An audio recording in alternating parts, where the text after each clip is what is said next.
জাহাঙ্গীরনগর বিশ্ববিদ্যালয় কেন্দ্রীয় শিক্ষার্থী সংসদ জাকসু ও হল সংসদ নির্বাচনের ভোট গণনায় ধীর গতিতে শিক্ষক, শিক্ষার্থী ও প্রার্থীদের মধ্যে চরম ক্ষোভ অসন্তোষ দেখা দিয়েছে।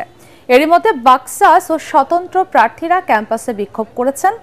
ফল ঘোষণা নিয়ে কোনো টাল বাহানা চলবে না বলে হুঁশিয়ারি দিয়েছেন তারা। এদিকে সবশেষ পাওয়া খবরে এখন পর্যন্ত 21টি হল সংসদের ভোট গণনা শেষ হয়েছে। এখন চলছে কেন্দ্রীয় সংসদের ভোট গণনা। ওএমআর মেশিন দিয়ে অভিযোগ ওঠায় সব ব্যালট ম্যানুয়াল পদ্ধতিতে গোনা হচ্ছে। এদিকে নির্বাচনকালীন সময়ে উত্থাপিত অভিযোগের সুরাহা না করে ভোট গণনা শুরু করার অভিযোগ তুলে পদত্যাগ করেছেন নির্বাচন কমিশনের সদস্য মাফরুহি সত্তার। খুব সহজ কিন্তু উত্তরটা আপনি একটা বিশেষণ দিয়ে বলেছেন, ঠিক আছে।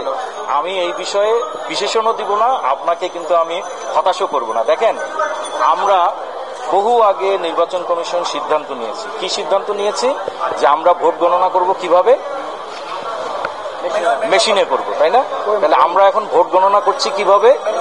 ম্যানুয়ালি করছি। হ্যাঁ, আচ্ছা, আপনার প্রশ্নের উত্তরটা আগে দিয়ে নেই। এখন আমরা করছি কিভাবে? গণনা করছি এইভাবে। তাইলে আপনি ঠিক যেমন বলেছেন যে কেউ হয়তো ভাবছে এরকম, এটা তো ভাবনার বিষয় না।